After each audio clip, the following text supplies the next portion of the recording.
niyan bala. Rungai pe over. Ama hi migen the ku do a hi in. Do a hi gol hang ni hu de he. Hum han sa. Pa su lu lo ding. Ama hi in le lo zong an nei lo. Sum le pai zong an nei lo tai ni ai ki do na hi. Ama ni hin I pi a bolam.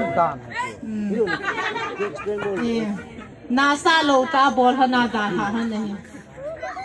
Abana nga ni hin kitin.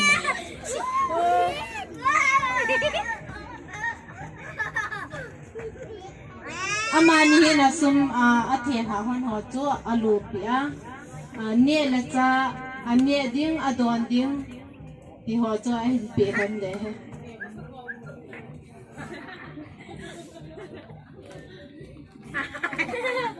nani ipi mata ho chu de pa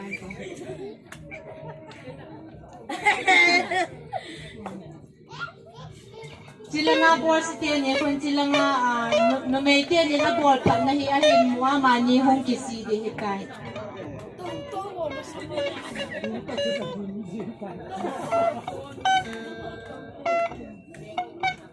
Ahihan so tako kisi kon bala bol yan kayo nung bala.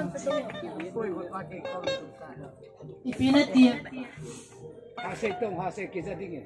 Ka ball kil ha do se ngai dami. Ngai dam sa ni pantay ball pen.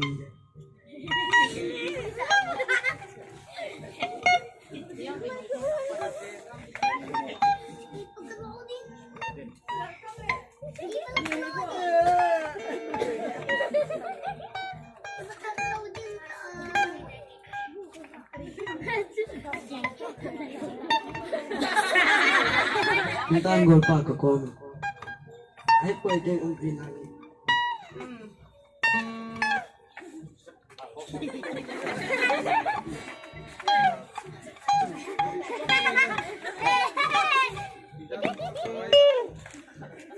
Tu hiền imo về về vai hi le ami ding hi lo di hen chia I zil do di cho I zil do di wa ka dei cho hi le abana di jung ki hu tu bai ka gen phei ha sa chu nga thil pha I bola hi le ana bol si ho hi lo la thil pha bol ji he lo hon do e ya ko ni na ki zil do the ti chu le sha na ave sa ho na hi nu nga te ni chun chu ki le nu nga te ni na thil pha bol man hon chu I pi ha ma di le gol thau ni hin ko yong chu ki si na hin ko pi the hi ti chu I zil do di wa ka hin de sa he